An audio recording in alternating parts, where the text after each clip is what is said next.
Welcome back. We're looking forward, B'ez Hashem, to continue in Kuf Lamed, page Kuf Lamed. This is Igeres HaKedesh Chaf, the 20th epistle of the Alter Rebbe. In this segment of Igeres HaKedesh, we know there's 5 segments, the Sefer Tanya Kadisha. We did mention this is with precision. This is the Sefer of Teresh Biksav of Teresh Chassidus. Igeres HaKedesh being the 4th segment. Igeres HaKedesh is distinct in the overall and the other segments of Tanya, even though Kunter Sachin is very similar for that matter. You know, the original Kunter Sachin was considered a continuation of Igeres HaKedesh. Eventually, for obvious reasons, it was established as its own segment as Kunter Sachin, which makes it the 5th. But the Igeres HaKodesh, the way that it's established, we see the difference. Again, we mentioned so many times, Igeres, these are letters. This is not a distinct, for the first, as an example, 3 segments of Sefer Tanya. It is an idea which comes across, if it's Shaykh B'Emunah, Igeres HaTshuva. When we say, then there's Likutei Amarim, we say Tanya predominantly is Likutei Amarim, which is lengthier, of course. One has to hold and have their mind on the information throughout 53 chapters to see the sequence of the entire Sefer, the message, the seamlessness of the message from the very beginning of the Sefer till the end, the 53rd chapter. But it's a little more difficult, understandably. These are 53 chapters, but nonetheless, they're sequential, one after the other. Prakim, Igeres HaKedesh is different. It's letters written to different, addressing different ideas, different communities, even though it eventually becomes a timeless message and becomes particularly those Igeres, which becomes part of Sefer Tanya. We did have an entire presentation, or a lengthier presentation, in Igeres HaKodesh Yud, which is 10 back, which is a click away on the original website, tanyaonline.com, which we'll mention the website in a moment. But we did pledge in the very beginning of the study of this, this Igeres, and again we did pledge that we're going to point out that from all Igeres HaKodesh, this one is beyond different, and we did pledge we're going to point this out, and to know in the onset this is not regular. In other words, particularly those who are newcomers to this class, or B'chlal Igeres HaKodesh, they want to know what Tanya is all about, and they open Igeres HaKodesh Chaf. Of course, this is what Tanya is all about as well, and it's enormous depth to this information over here, and you know, one could, you know, derive a lot of pleasure of learning these ideas, which are lofty and subtle and deep, profound ideas, understandably, but nonetheless, when one learns Tanya, they start over here in Igeres HaKodesh, they can get lost a little bit. Like, what are you talking about? What are these deep concepts? Is this the Tanya that everybody's talking about? And the world knows. We call it the most perfect manual to Avodas Hashem. I don't see it. I mean, we can see it in this chapter as well, for sure. But nonetheless, it's not the generic Tanya, the way we know it. It's not exemplified by this page, by this Igeres HaKodesh. There's one more later in Kunter Sachin. Hold on. Kunter Sachin, there's one more which is similar, but nothing like this, these 2 Igeres HaKodesh, this one and that Kunter Sachin, that chapter, that presentation in Kunter Sachin. There's nothing like it in the sense that it's very different, very distinct. And we pledge we're going to point this out in every one of the classes. And it's a long ride because it's Igeres HaKodesh is a long, literally in its text, in its size of the Igeres. It's lengthy and it's a long ride till we conclude it, but we pledge we're going to point this out before every single one of the classes on this Igeres, to know that, of course, this is Tanya, this is Chassidus Chabad. We're going to try to make sense of it. Of course, with the Chanina of HaKadosh Baruch Hu, with Eibishter's help, we'll be able to, and making the attempt to present this in the most explicable manner that it should make sense, and beyond make sense, we could find, and we do find, the understanding of the Alter Rebbe's message and the Alter Rebbe's presentation in this very chapter, this very Igeres. We had, I believe this is the 6th or 7th, maybe even class on this Igeres, and we'll do our best and There definitely is exciting information. Even today's information is revolutionary, I even say. I don't say this lightly. It's a famous subject of the Alter Rebbe, which Alter Rebbe brought forth. For that matter, this Igeres, we did mention in the past, this Igeres Alter Rebbe wrote, there's those who say within hours before he passed away, those who say within days before he passed away, but right towards the end, kind of as a finale of the Alter Rebbe's life, if you will, in his investment in being the first Chabad Rebbe, which presented the limud of Teres Hanister in this very unique manner, like nothing like it. That's what it's called Chassidus Chabad, the union of and the fusion of the deepest parts of Teres Hanister, Teres HaSay, Teres HaKabbalah, Teres HaZayar, as an example, Seder as being part of the Kabbalah, and bringing it, allowing the Chabad, the Chochmah Bina Das, the wisdom, understanding, and knowledge, to absorb the information, to understand it, to make sense of it. This is why it's so revolutionary. The whole Alter Rebbe, who he was, what he presented, the new avenue, the new door that he opened up. And again, we mentioned this so many times. This is an entry into Yemais HaMashiach. Well, there'll be the Molar Deus Hashem Kamayim Liam Mechasim. It's not just like, an interesting limud. No, this is a total different idea.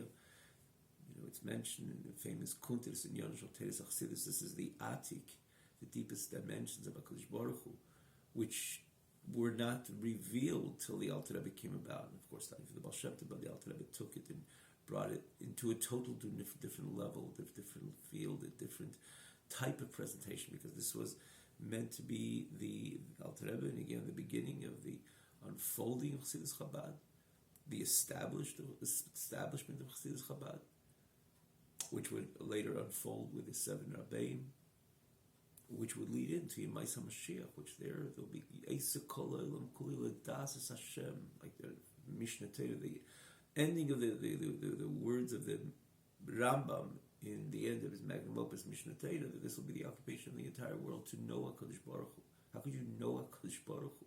Hashem is a creator. We're mere creations. How can a creation you could recognize, identify, in other words, that you are totally dependent on a creator, but to have the knowledge, an intimate knowledge and a creator, how is that possible? Yeah, that's what Mesa Mashiach is all about. The Rabbeim opened up this new, they were sent to this world to open up the flow of this energy, the flow of this knowledge, to bring in, to usher in that very era of Umola Oris Deis Hashem, Kamayim Liam Mechasim. The land will be filled with the knowledge of HaKadosh Baruch Hu like water covers the ocean bed. So, this is in the overall what the Sefer Tanya is all about.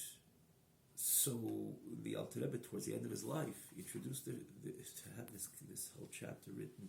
I don't know how you could. It's hard to make sense of this because it is such deep ideas, precisely, and in elaboration and in detail and with such specificity on matters which are so lofty and deep. Together with that, for example, even today's class, there's a certain idea. I believe the Alter Rebbe never introduced it before. With all of his writings, manuscripts, and his presentations, and all his almost 50 svarim the Alter Rebbe wrote, most of them in Pnimis HaTorah. Never such a clear message like he writes over here. I say this because of the subsequent Rabbeim, which quoted this revolutionary thought, revolutionary insight. They trace it back to this very chapter, Igeres HaKodesh, this very epistle, Igeres HaKodesh Chaf.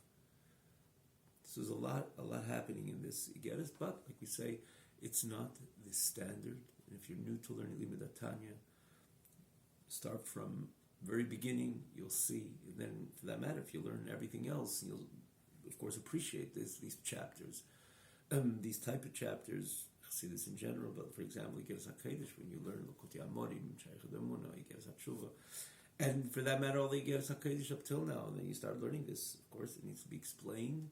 These are deep concepts, they're very nuanced, but nonetheless, you can appreciate this very Igeres in a total different way. But when you learn all the other parts of Tanya, to every matter of Torah in general, and particularly Pnimis Torah, and more specifically Tanya, one thing needs Yigiyah, of course, to toil, to understand something. Nothing comes easy, but we can see that ultimately it's so much more understandable and easy to follow, and there's a flow in every single chapter or in every single epistle.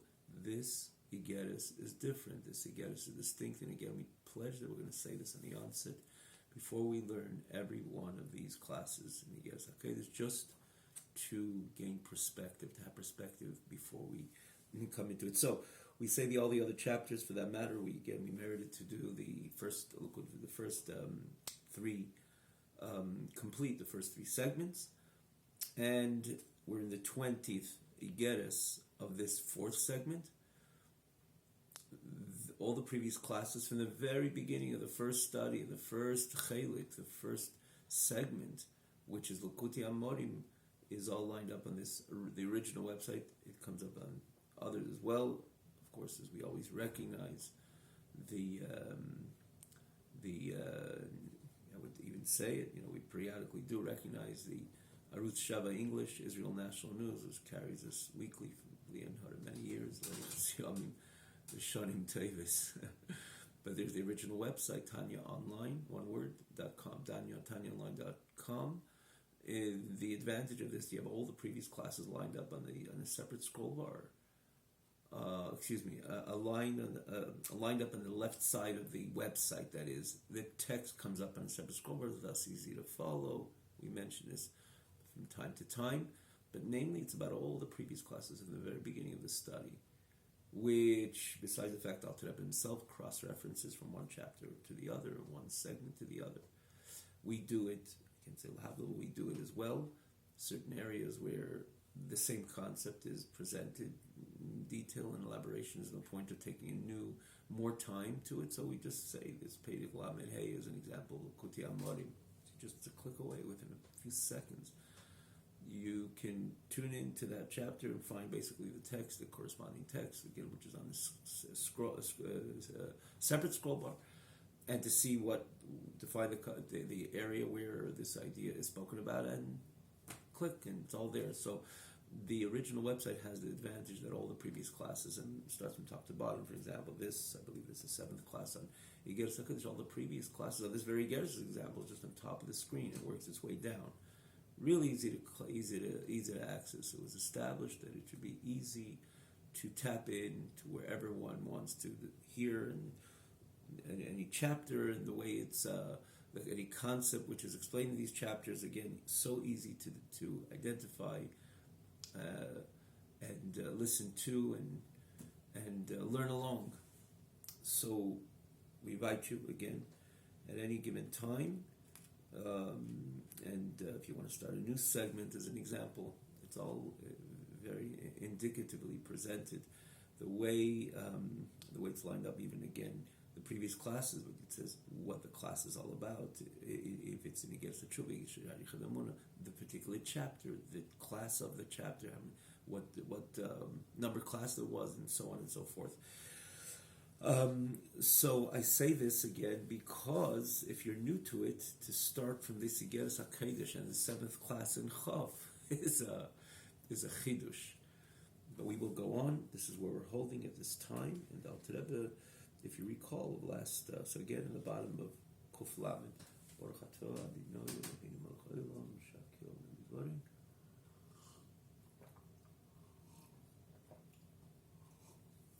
so if you remember, and Alter Rebbe writes, at this level, which was we called it that middle between the Yesh Mi'ayin and Ilu V'Olu. You have to see last class. We really should get right into it. You have to see last class. It was an idea that Alter Rebbe introduced, which is something right in the middle of the Ilu V'Olu development, evolution, and Yesh Mi'ayin. What's Ilu V'Olu, Yesh Mi'ayin? It's in itself sounds cryptic. Yeah, it is. If you're tuning in first time over here, but again, see the previous classes, not this very last one, the one before, which Alter Rebbe introduces the idea of ilah va'ol, cause and effect, then the idea of bria yesh mi'ayin, the ex nihilo phenomenon, and then the Alter Rebbe establishes something in between, and he says yet that doesn't have yet the koyach to create yesh mi'ayin, because already it was separate from the kelim, for which the kav of the infinite light of HaKadosh Baruch Hu, which is the Oir Ke'ein HaMoir. This is where we're holding the last line. So now, the Kav of the Oir itself. We took so much time last week. Most of the class was actually explaining, for that matter, most of the class was 2.5 lines last week, if you remember. But we took a lot of time to explain this idea of the Kav. And if you're not perfectly familiar with it, it's worth it. It's worth it. Again, not because of the class. So the giver of the class is just about it to familiarize itself with this idea of the kav. It's rich in its content. The kav from the Eir Ein Sof. It's the last week, the one before. Again, if you're following now, it's the one right before this class. And so the Alter Rebbe continues. Shal Oir, this is where we're going to continue today. Is Ke'ein HaMoir. The light of this Kav is similar to the illuminator, which is who? The core essence of the emanator, HaKadosh Baruch Hu. That Hashem's being comes from his core essence. It's not a result of anything which came before it, Chas v'Shalom, because there's nothing before the core essence of HaKadosh Baruch Hu. Let's continue the text and we'll, as Hashem, elaborate. Therefore, only the core essence of HaKadosh Baruch Hu has the ability to create in an ex nihilo manner, which means something from nothing. Which means something from totally absolute nothingness, without any reason, without any cause preceding this created being. Whoa, this sounds extremely cryptic. What is Alter Rebbe saying over here? We mentioned this before when we said this is a revolutionary presentation. This is what we're referring to, these very 4.5 lines. Alter Rebbe says here that together with the fact that the evolution of ilah va'ol, cause and effect, again, you must see those classes, not the one last week, the one before and the one before. Together, and just to understand, we're not going to take the time, but when we talk about ilah va'ol, there's something extraordinarily profound of the connection of the ilah and the ol, the effect and the cause. And to the extent there's a almost a seamlessness between the two. Of course, the ilah is the cause of the ol. The ol stands lower than the ilah because this caused it. Eventually, for that matter, Alter Rebbe mentioned, the ol will become the ilah to another cause, and so on and so forth. And there is always that, we say it's pretty much, we say the ol will always be a step lower than the ilah, understandably. But there is a seamlessness between the two. The ol recognizes the ilah. That's what becomes very special. Of this which comes about is always connected to its source, overtly connected to its source. It appreciates its source. It understands it. It has a comprehensive appreciation of this ilah which established this very olu. Therefore, there is a certain seamless spirit between the two, and that makes it very special. Imagine all of creation, the creation in which we live in would have been established in this ilah va'ol manner. The world and everything we know about it would have been not just like in a higher, more sensibly in tune to higher realities or to the divine reality. It would have been a total diametrically opposite experience in every area of Olam Haza Gashmi, this very physical world. If you would come, it would be come into being in a way of Ilah va'olah, because the Olah, as we say, recognizes its Ilah, and that Ilah is a Olah to a higher Ilah, and eventually everything would have been the godly reality, the godly manifestation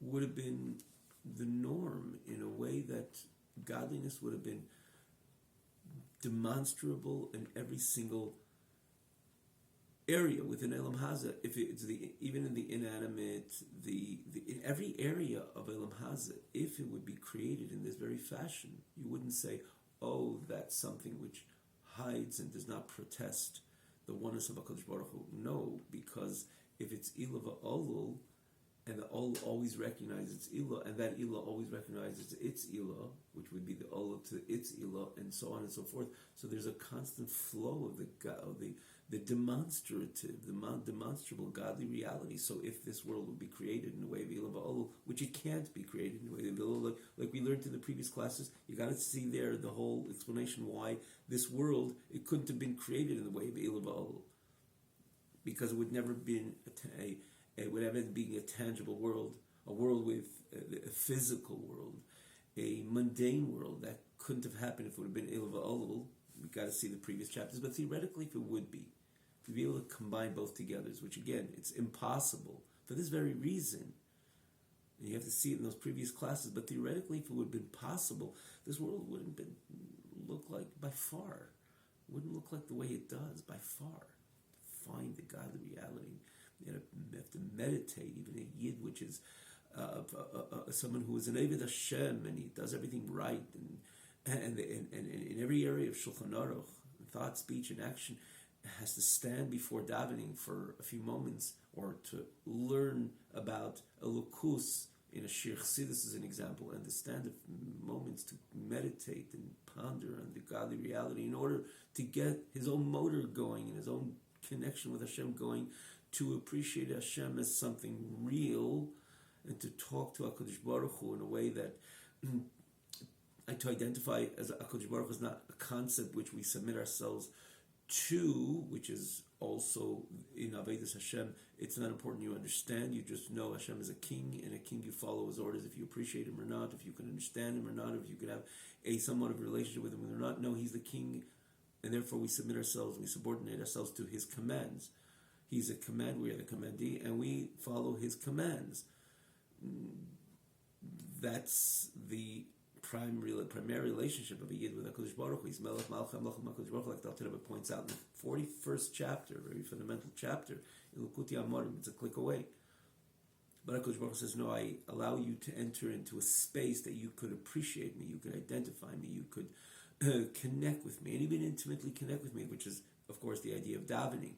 But in order to daven is called avodah. It's an effort, and a person has to work hard, even in his own life, to identify Hashem as something real, and to enter into the space, and to cross into this space which Hashem allows us to cross into, in order to know Him, to have that das kved Hashem, v'adaito,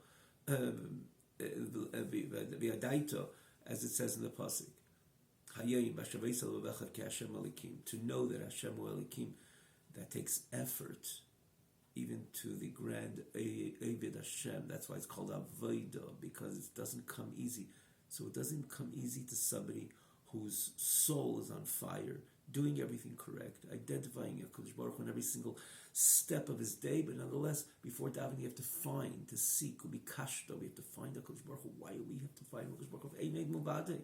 Hashem Elikim, everything is Hashem, and Hashem is everything. Why do we have to look for it? Why do we have to toil in order that it become minimally real? That my davening should be a substitute davening. I mean to say a davening which the elokus is felt and identified, and the ability to connect with and to.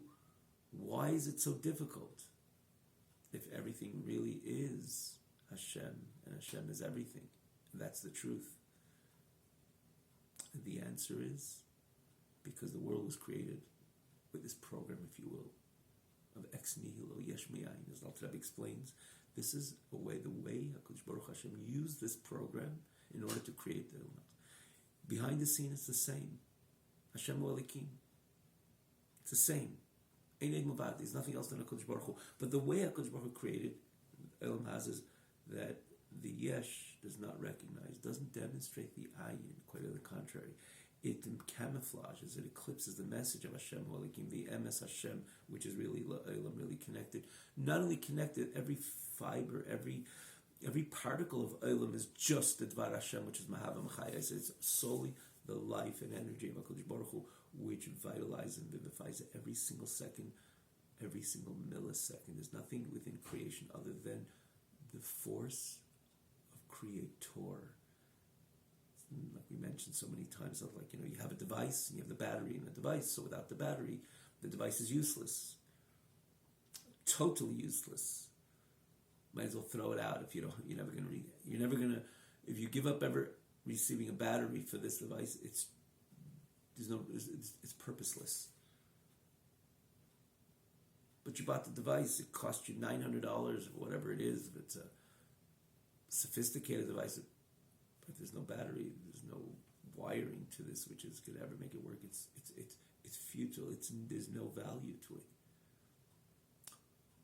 Put the battery in, or you put the energy of the wiring in. So then you're going to say, wow, the battery is really what makes it all happen. Which it does. And it makes it useful. And it brings every function of that device to life. Granted. No one's going to say, well, that's the connection of Creator with creation. Creation it's lifeless without a HaKadosh Baruch Hu. So HaKadosh Baruch Hu is the battery of creation. And therefore, if it's a battery of creation should ostensibly recognize its force, its battery. It's what makes it function. It makes it, in every area, in other words, in every level of Elam Hazard, as David Sameach Chai Medaber express itself the way it's meant to express itself. Hashem is the battery. So one should recognize, in the end of the day, that the only reason why I'm able to exist and function the way I function is because of HaKadosh Baruch Hu. But Al Torah says it's so much more than that. Because the device is not the battery. The device is a sophisticated device. The reason why you're paying for the battery $5 and the device $800, $900, because there is sophistication. There's so much in the device itself, and the wiring and the combination and the way it's put together. And there's so much invested in it, and that's the reason why it's for its price tag. So it is useless if you don't have the battery, as an example. Granted, but it's an entity on its own. When it comes to creation, that's totally not the case. It's not that there's a shell and there's something, and because Baruch is the battery of creation. Hashem is not the battery of creation. Hashem is creation. Creation is Hashem. There's nothing. Every particle within creation is imbued, exists, just because the Dvar Hashem, which is Ma'ava Machaya, say, because the word of HaKadosh Baruch Hu, the energy of HaKadosh Baruch Hu, which gives it life and existence. And therefore, if you look at the stone on the mountains, we usually use the example, you think, it's an entity on its own. Yeah, HaKadosh Baruch Hu created it so many thousands of years ago as an example. But now it's kind of on its own, and maybe if HaKadosh Baruch Hu is still giving it its life, but nonetheless, it's an entity. Ostensibly, it's an entity on its own.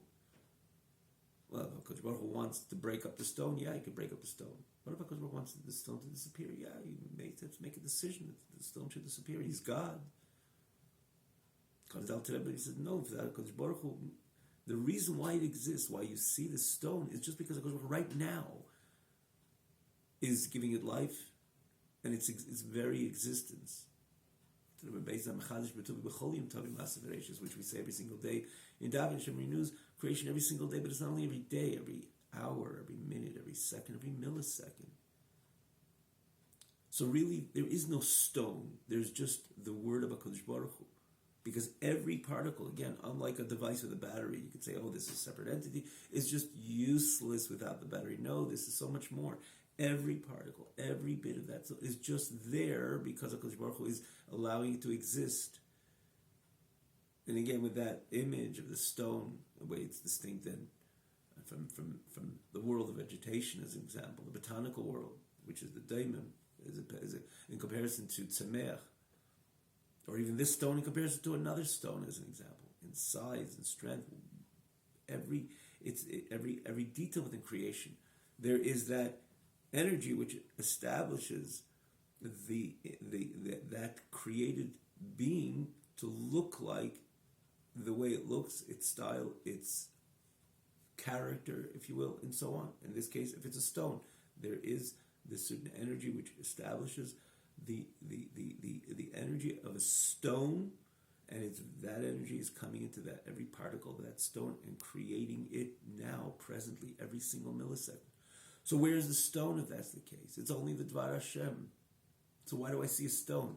Answer, Dr. Rebbe writes famously in Pedig Daled in Shayich B'Emunah, which is the second segment of Tanya, called Shayich B'Emunah Pedig Daled.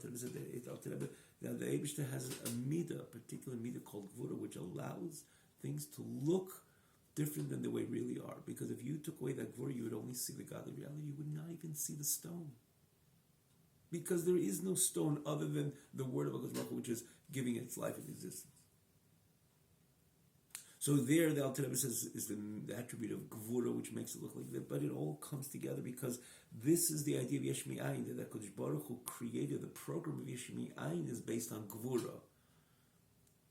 Camouflaging, not allowing the flow and the energy of HaKadosh Baruch Hu to come in a way that it would be apparent. Would be more the Ilah Va'ol relationship, connection, flow of energy. No, this is Yesh Mi'ayin, which Gevura plays the most important role in this program of Yesh Mi'ayin. That you look at the Yesh, you don't see the Ayin. Is the Ayin right now giving its life and existence? Of course it is. Not only giving its life and existence, there's nothing within the Yesh other than the Ayin. So why don't I see it? Why do I have to, we mentioned before, why even the most kosher Yid has to find the Elokus in his own mind, in his own psyche, in his own appreciation, in his own identification of the reality of HaKadosh Baruch Hu, has to work so hard in order to gain that clarity, in order to have a decent, minimally decent davening, as an example. Why isn't the world screaming on its own? I'm just a manifestation of the godly reality. Why is there bikashta? Why do we? This is bakshupani. We have to search and seek what's up. Everything is God, and God is everything. So the world should have been screaming Hashem Hu Elokim, because that's the truth. The Eined Movade. Answer is because HaKadosh Baruch Hu used that program of Yesh Mi'ayin. Once you use the program of Yesh Mi'ayin, Gvura stands in the forefront, and it camouflages the truth, and the world looks like the way it is, and not only looks the way it is, just demonstrates and passes on in totally different, diametrically opposite message. Here I am. Whoa, who are you? Where do you come from? Don't talk to me where I come from. Here I am. And the Alter Rebbe points this out. It's an important chapter. Perik Lamed Vav, L'kuti Amar, the very beginning of Vav. This is the way. This is the attitude of Elam Hazah. Leah Eri Pari says, "I am the Nile, and I made the Nile." As we mentioned, Pari, you made nothing. You didn't make the Nile. You didn't create the Nile. It's not you. HaKadosh Baruch Hu created it, and He's creating you for that matter. Every single second. So, what are you talking about? But that's the attitude of Elam Hazah. It's about me. It's about me. It's about denying the very reality which is bringing me into existence every hour, minute, second, millisecond. There's nothing else other than the Dvar Hashem, which is giving life and existence to even this very Elam Hazah. But the message of Elam Hazah, by default, just the opposite. Just the opposite. And we have to find, and we have to introduce the Emes Hashem Le'elam, which is really the mandate of the Yid, through his Torah, learning Torah, mitzvahs, opening up the allowing the filter, allowing the energy to penetrate the very core of Elam Hazah, which on its own stands with a chutzpah to deny its very reality. And that's what the Yid accomplishes in his lifetime. Alei Adam is to introduce, to break through this chutzpah, this ego of Elam Haza, which wants to deny the reality of HaKadosh Baruch Hu and says, no, really, ain't it Mavade, and we're going to demonstrate it to you through our learning Torah and doing mitzvahs, and again, living like a Yid, extending our Kedusha of Torah mitzvahs even to the other hours of the day, which are not directly involved with Kedusha, but we bring about the Kol Masech L'Shem Shamayim, introduce the godly reality in every part of our life, like the famous Rambam in Hilchos Deis, in Tur Reish Lamed Aleph, famously, that the whole point is that every idea of life is permeated with a godly message, and that's the way we uncover more and more the Emes Hashem, which is exist in Elam, and eventually Mashiach comes, and that's what Mashiach is all about. That Baro Kol Basar Yachta, the physical eye and the physical flesh will be able to identify HaKadosh Baruch Hu. Really, the physical eye, not the one who has to meditate and davening and try to break through the darkness, this opacity which somewhat is it works its way into the nefesh itself to deny the very reality of HaKadosh Baruch Hu. Even the nefesh of an Eved Hashem, he has to be bakshu fanai. No, Mashiach will come, be just the opposite. Godliness will be the norm, default. The physical eye will be able to identify, even the basar, even the physical flesh will be able to identify. Well, that's what Mashiach is. And this is what Am Yisrael has done. It's not like just something just comes about. The Alter makes it clear. 37th chapter, Lukuti Amarim. It's Masein of Avedis, everything the toils to uncover this layer which eclipses that emes and introduce the emes Hashem Le'elam, and then eventually the world demonstrate what it really is. But HaKadosh Baruch Hu created this. Why did he do so? Because that's what he wanted. It should come through us, which is the part of the idea of Nisav HaKadosh Baruch Hu is the idea about Tachtein. There should be created a Tachtein, something that has an image of a Tachtein, which means has an inferior. It doesn't identify with the superior, with the Lukus. And then we have to, the Yid is sent here. And his mandate, her mandate, to be Megala, the Emes Hashem La'elam, to make this world a Dir Alei Yizbarach, an abode for HaKadosh Baruch. But it's the Tachtein, it's something which on its own doesn't demonstrate on its own by default the reality of God, even though every part of it exists only because of Hashem, not only because of Hashem. The very fabric of the energy which flows into this every part of creation. And I use the stone because it's the inanimate, where you don't even identify the stone as something which is connected to any chayis, to anything live, and it's just sitting there on top of the mountain like a dead just image and a stony stone without any life. No, there's enormous life and energy which is coming into and that life is a godly life. It's a godly energy. So there's a lot happening. The only thing is we don't see it because this world was created with this program of Yeshmi Ayin. And again, we spoke about this in the previous chapters.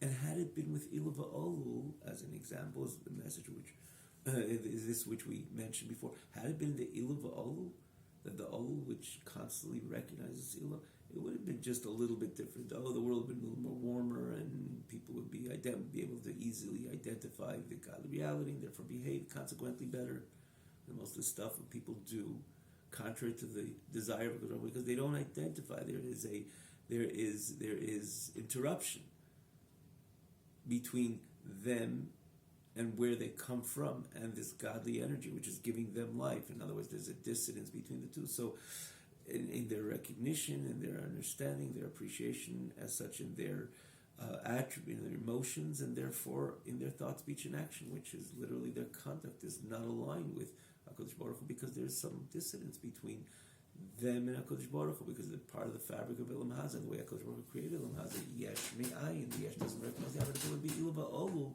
so it wouldn't be just a recognition, it would have been a transformative difference. In other words, it would have been a diametrically opposite. It would have been a experience. It's like the Neshama in Gan Eden. Neshama doesn't have to seek God in Gan Eden. Godliness is manifest in Gan Eden. So if this would be with Ilu Va'olu, this would be, but a not, again, not just a difference, a world recognizing, being in tune to a godly reality. No, the godly reality being overwhelming.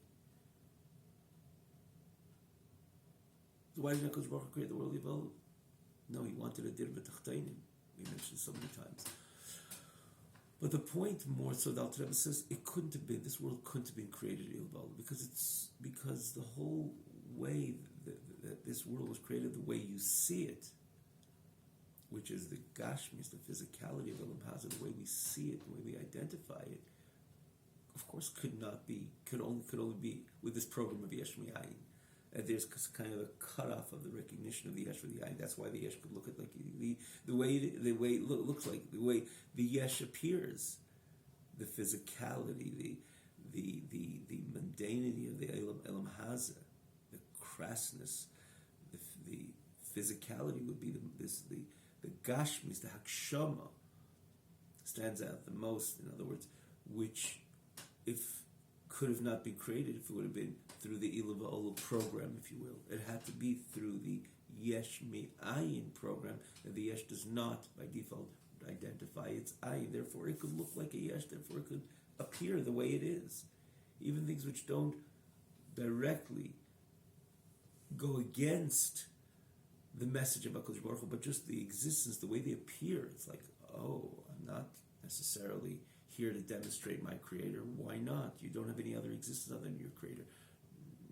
No, this is the way Elam Hazah was created, Yesh Mi'ayin. And it's incumbent upon the Yid, and eventually to be the Eir Lagoyim, a light unto the nations, to understand in the end of the day that Emes Hashem Leilam, that Ein Muvadi, there's nothing else than reality, other than HaKadosh Baruch Hu, but it takes toil, and it's the mandate of the Yid, this when Neshama comes down to introduce this Emes Hashem Leilam. Comes the Alter Rebbe in today's class and says that there's something very much about this very world connected to the most deepest levels, or the highest level within HaKadosh Baruch Hu, to the core essence of HaKadosh Baruch Hu. And that's why, again, we said it's just a revolutionary message. We have to understand it. And again, I want to just say that if you have a sefer, if you have Sfarim of the Chassidus, it's always easy to get. Really, you can get it anywhere. In a few days, you can get the Sfarim. There's a mimer of the Rebbe Rashab, which is the fifth Chabad Rebbe, in the very beginning in a Hemshech, a discourse called Tafresh Ayin Beis, called Shashi. Tafresh Ayin Beis was expanded and extended itself for a number of years. So there's the all the way to Tafresh Ayin Hey, and this is even Ayin Vav for that matter. So it was like 4 years, and this span went from very, very long, which was very interesting on its own. Not to get into it now. So the beginning of Ayin Vav, the Maimer, I believe begins. It's a Rosh Hashanah Maimer, Zayim Tchilas Masecha, I believe, and here that's the Rashab expands on this idea, explained over here in these few lines. It's a game changer. I mean, we know about this concept which Alter Rebbe is presenting over here, which we're going to try to explain in a moment. But the Rebbe Rashab explains this in ways that we'll never appreciate this message. Appreciate this message in the same way. It's worthwhile, again, if you see this and you want to understand this revolutionary presentation of the Alter Rebbe here. It's worthwhile because especially today you could easily access these Sfarim. They're so accessible and it's easy to order, and it's a mimer at the beginning of this Tafresh Ayin Vav, which is a continuation of this segment of Tafresh Ayin Beis. It's about 5, 6, 7 Sfarim they have. I think it's in the 5th of the very last print, and it's a very precious mimer, very, very precious. I mean, all the memorim, but again, I say this because it elaborates extensively on this concept which Alter Rebbe is introducing over here, which is that there's something very much of this world connected to the deepest parts of HaKadosh Baruch Hu more than any other higher spiritual superior world, which which are not necessarily directly connected with the core essence of HaKadosh Baruch Hu. Why not? And what's that meant to be? And one would say just the opposite. The core essence of HaKadosh Baruch Hu, this world, this seems like such a dissident between any level of the godly reality, of the godly manifestation. You go higher and higher and deeper yet, and to say, well, of course, the highest is the Hashem himself. Like that Rambam writes in the very beginning of Rambam, that this is the Eibishter himself, the Etzem of HaKadosh Baruch Hu. You see, Amitas Himotzei, the Rambam writes.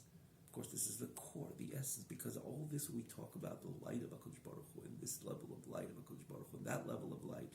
And again, the entire Seder Shal, last week we spoke about the Eishlifniat Tzimtzum, and thereafter the Tzimtzum, the different levels, and this Eir HaKav, which is such an enormous light, and then Olam Atzilus comes even after. Olam Atzilus itself is an enormous Olam which houses the Ein Sof. We spoke about this so many times, and Olam Bria, which is going to be the Olam Atzilus, and there's myriads, or the Alter has earlier the infinite amount of worlds and levels, and all of the evolution of one light to another, and of course that's what makes one Olam, as an example, when you're talking about the framework of Olam, is different and distinct than another because there's more light, there's more the godly manifestation, revelation in that Olam, which makes the Olam, that world, a superior world.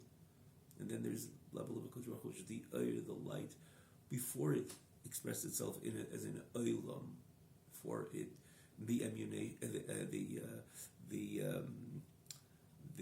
establishment of an Olam, even before that, even Olam HaAtzilus, which is Netzal, it's not Nivra. Higher than that, of course, is Hashem is not an Olam. We spoke about this so many times. Hashem is not Olam HaAtzilus.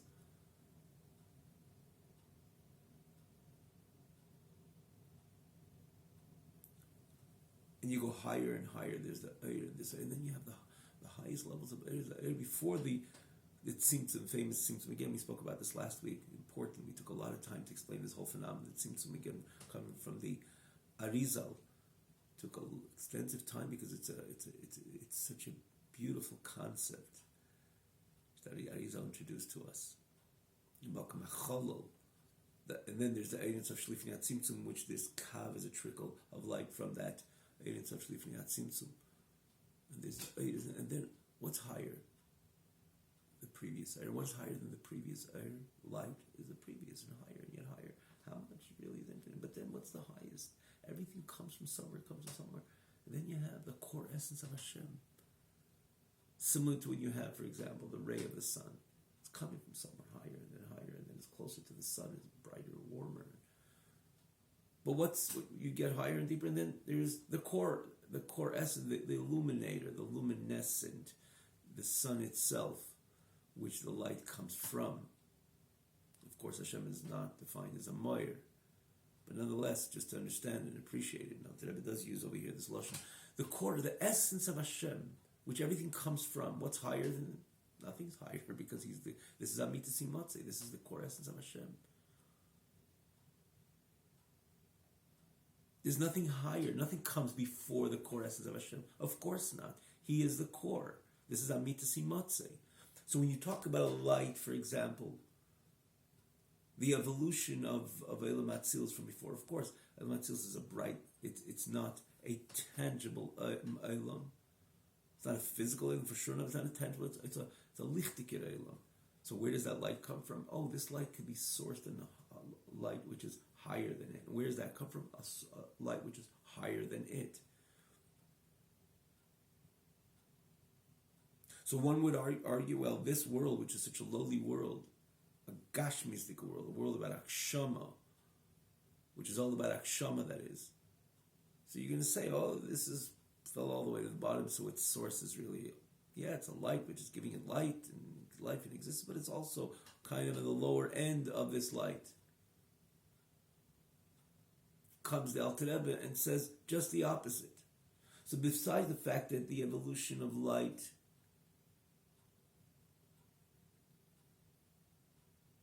cannot create something physical and tangible, like the Alter Rebbe writes this before and later as well, There has to be the program of Yesh Mi'ayin in order that something tangible should come about, something physical, something palpable, mamoshistic, megusham should come about, which is Elam Hazeh Gashmi. It's not possible that the Ruchnis, the Ruchnis can create a certain spirit. For example, the soul. Look at an animal, a shared ox. Dr. Rebbe has later. The ox has a certain spirit coming from the Pnei Shesh Merkava. So that it could be the evolution till it plummets to the extent that it could carry the spirit of that share, the soul of the share, the spirit of the share of that ox.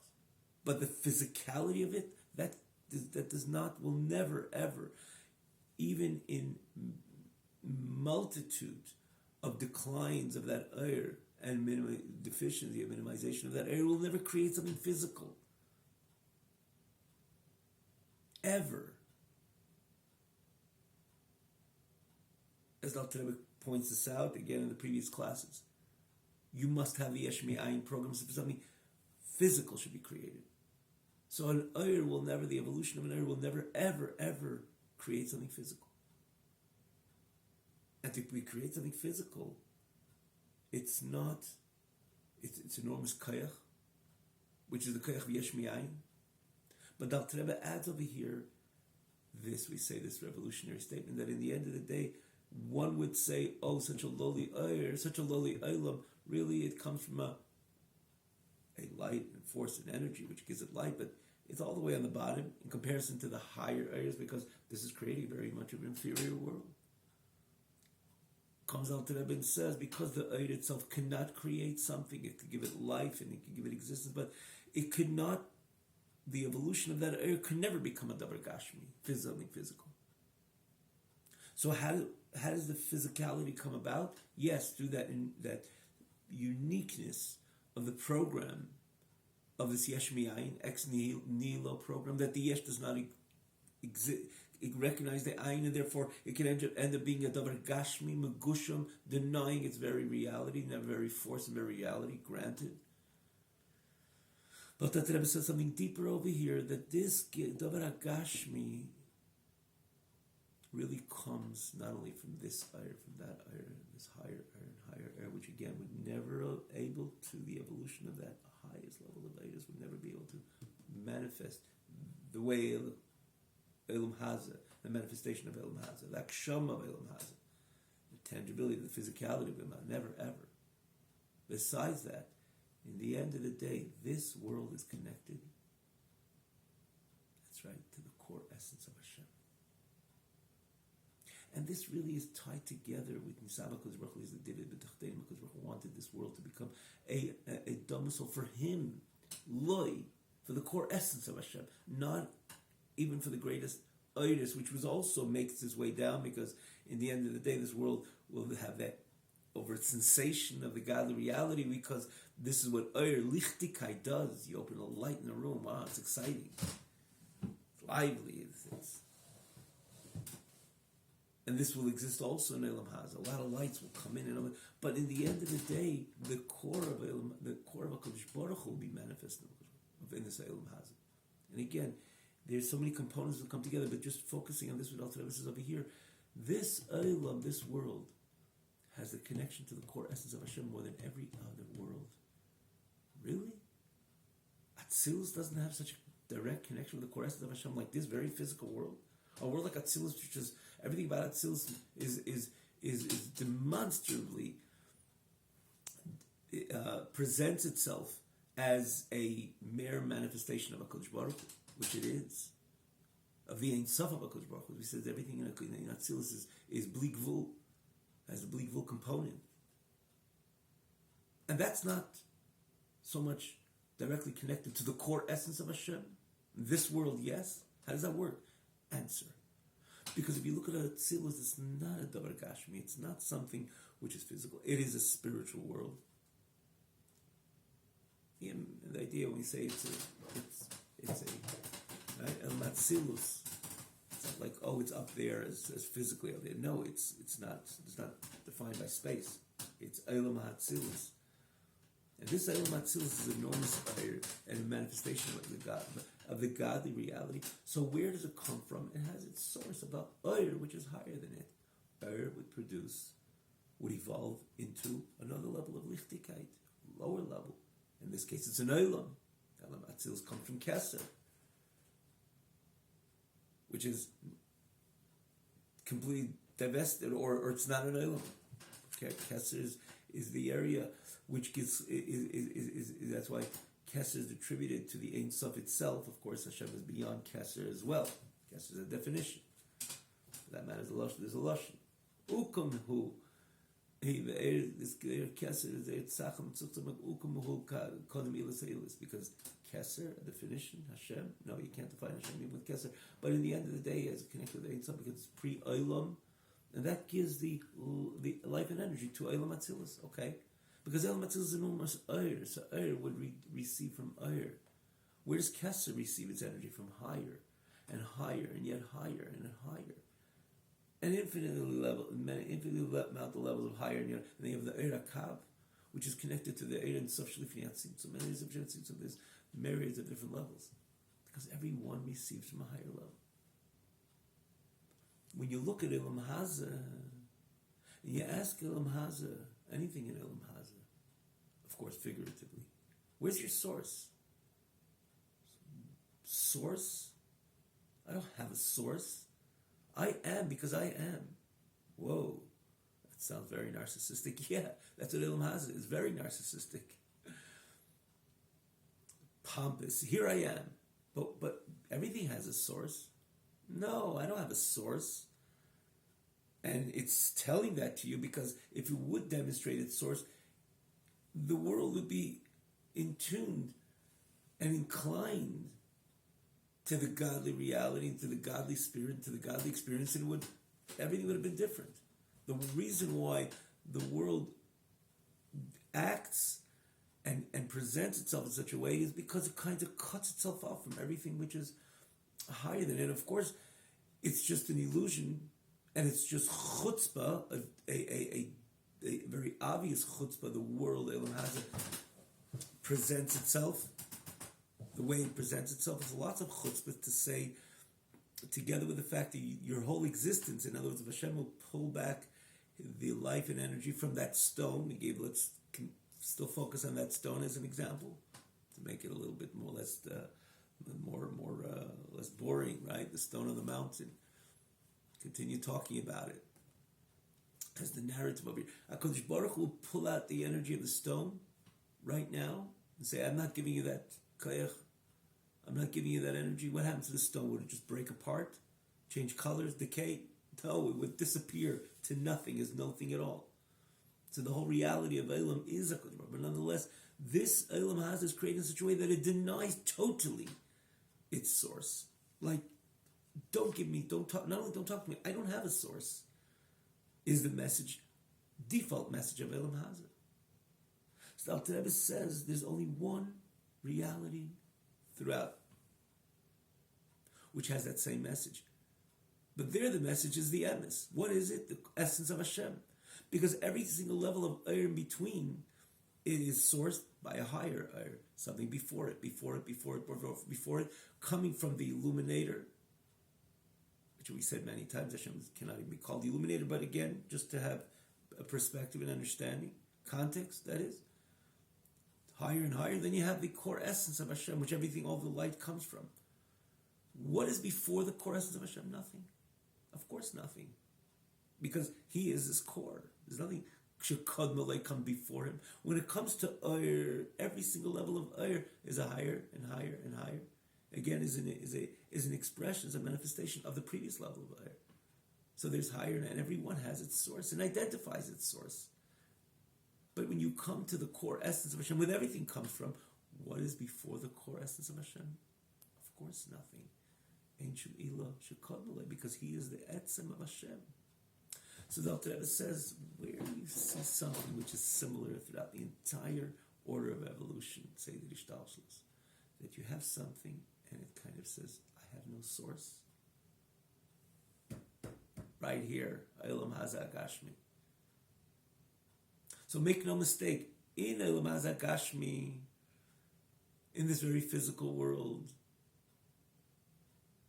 this presentation rather of this very physical world comes from a deep level of chutzpah, a deep level of ego, a deep level of denial of anything which is associated with kedusha and taharosa of elokus, and lots of chutzpah, and lots of narcissism, because it's denying with such audacity that it's connected to anything which is giving it life and existence, which is the truth. But the fact is that it's made up in this very odd way. It's made up in a way that you don't see anything similar, lahavdil, to the core essence of Hashem. Because there's tucking nothing before him. And that doesn't exist through the entire Seder Ishtalshus, the order of evolution, as we just explained. The only where it exists is Hashem, the core essence of Hashem, and the physical. Even though the physical is because of its audacious chutzpah, and there it's the emes. But the Alter Rebbe says there's something similar over here. And the Alter Rebbe is saying that this world could have been, you do have in this world more than the entire Seder Ishtalshus, the core etzem of HaKadosh Baruch Hu. And that's why it appears, even though the reason, the motivation, or what's behind its appearance in this manner is because of its audacious chutzpah, brazenness. But the fact is that it exists so mysteriously, because the whole phenomenon of Yesh Me'ayin, that something should simultaneously to receive its energy, and not like, again, the battery device, but its entire energy from Hashem, and it should deny the reality because it's oxymoronic. Doesn't make sense. This whole program of Yesh Me'ayin, it doesn't begin to make sense. How is it possible? There's nothing else exists in every particle of Elam Haza other than Hashem and other than Elokus, and it should deny. And with such chutzpah deny. Liya Erev Ani Yasi Son, again, look at the beginning of Lamed Zayin, look at the Amorim, the level, that it puts in a few words, the level of the chutzpah of Elam Haza. How could that be possible?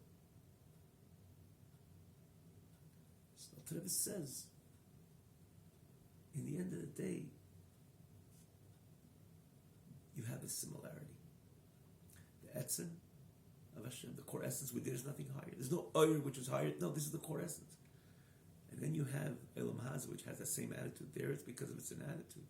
But nonetheless, the fact that this whole Yesh Me'ayin, again, comes to expression in this very physical world, tells you that there's something, this world connected to the etzem of Hashem, which doesn't exist in the entire Seder Ishtalshus. If it's Elam Atzilus, if it's Keser, if it's active, it's the Eiraka, even the Erid Tzav Shlifniyat Tzimtzum. Whoa, that's very telling. And it's all tied together, because where does Hashem want a Dira Leis Baruch, a dwelling place? In this very physical world. So he invested, the Leis Baruch, invested in this world, in the makeup, the very mere makeup of this world. It should be in the same way, that should be reflective of the Etzem, the core essence of Hashem. Because that's where Hashem, in the end of the day, would connect to more than the entire Seder Ishtalshus. Again, see it in Lamed Vav and Lamed Zayin. Look at Lamed Vav, look at the Amorim. It's a descent of HaKadosh Baruch Hu Elam Atzilus. But this is where Hashem wants his abode, down here. Thus, the similarity from another angle, perspective, and point of view between the Etzem, the core of Hashem, to Elam Haza. And again, the Alter Rebbe wrote this just a few days before he passed away. He wanted to point out the uniqueness of living in Elam Haza, doing mitzvahs, even in comparison to Limudat Torah, learning Torah in Elam Haza, but even doing the advantage of mitzvahs, even over learning Torah, because mitzvahs, the significant majority of our mitzvahs, are with the very fabric of this very physical world. The advantage of doing a mitzvah, you put on tefillin today, you have a mezuzah on your door. It reminds me of the story, in the spirit, the story is in the spirit of this message. Of course, you can see it from all the other messages in the Alter Rebbe. Lamed Vav is an example, that this is where HaKadosh Baruch Hu wanted and desired to be, even more than any other world and any other space. This chassid came in, I believe, in Tzemach Tzedek, and he was very old, and he was twirled, and he was like other people coming to a Rebbe to ask for a blessing, to live longer, longevity, or live longer, be gesund. He came into the Tzemach Tzedek with Tzemach Tzedek, and he said, I need a blessing. He says, what's the blessing? He's ready to go. He said he's done, and please bless me. It should just be a peaceful transition, that is. And Tzemach Tzedek became very serious. He called him by his name, and he said, did you put on tefillin today? He said, of course I put on tefillin. And he let him go. In those few words, he said, there's something very precious about mitzvah gashmis. You're doing a mitzvah physically. In the physical, this very physical world, more than every experience. In Elam Haba, if it's Ganeda Tachtin, Ganeda Elin, even the Elam HaTzilus experience, which is not even Elam, not even Ganeda Elin, it's higher than Ganeda Elin, as an example. So you could glean this from the information that Rebbe has there, Lamed Vav and Tanya, and the whole Vav, Lamed Zayin, and all these. But here it's another dimension. That there's no other part of the entire Seder Shtalshus which reflects the atzmus, the etzem of HaKadosh Baruch Hu, just like this doesn't have any source, but there it's for real, or nothing higher than that. There it's for real. Here it's because of the pompousness, the attitude of Elam Haza. But nonetheless, there is something which this world has, similar to the etzem of atzmus mahus. Therefore, there is a connection between the two, which again follows the entire information that Rebbe conveyed in Sefer Tanya.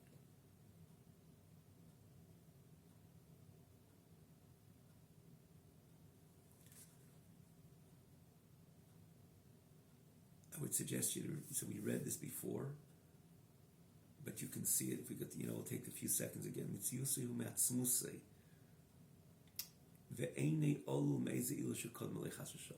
When you come to every level of Eir, so there's something which produces the Eir, which comes prior to the Eir, which allows the lower Eir to come into existence. And that Eir, that light and energy, becomes the source of the lower energy, and so on and so forth and so forth and so on. But when it comes to the core essence of Hashem, there's nothing come before it. Therefore, says the Alter Rebbe, that is where the koyach comes from, to create a creation which on the surface, the way it appears in its whole posture, is there's nothing before me.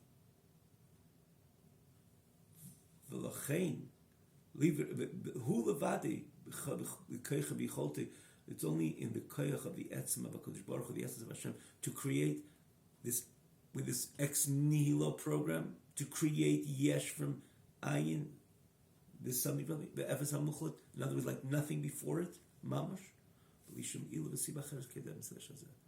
that the way the yesh is presented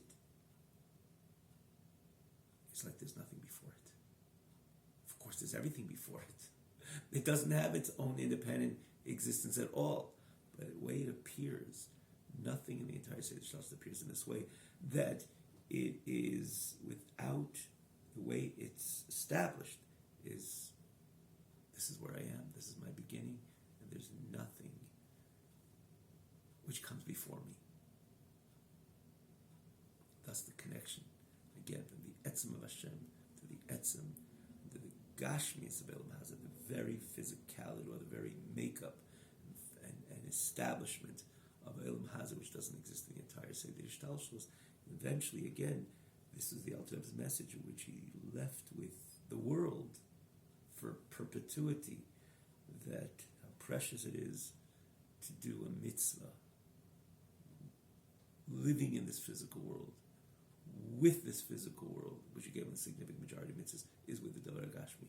How precious it is, because we are connecting with the explanation that the Rebbe has in Tanya itself, Lamed Vav there, beginning Lamed Vav, but with a separate bonus of explanation and appreciation of Elam Haza, precisely this physical world. There is that connection directly with the etzem, with the core essence of Hashem, the Lo Yisbarach, which has the only ability to create something which reflects the similar. It's similar.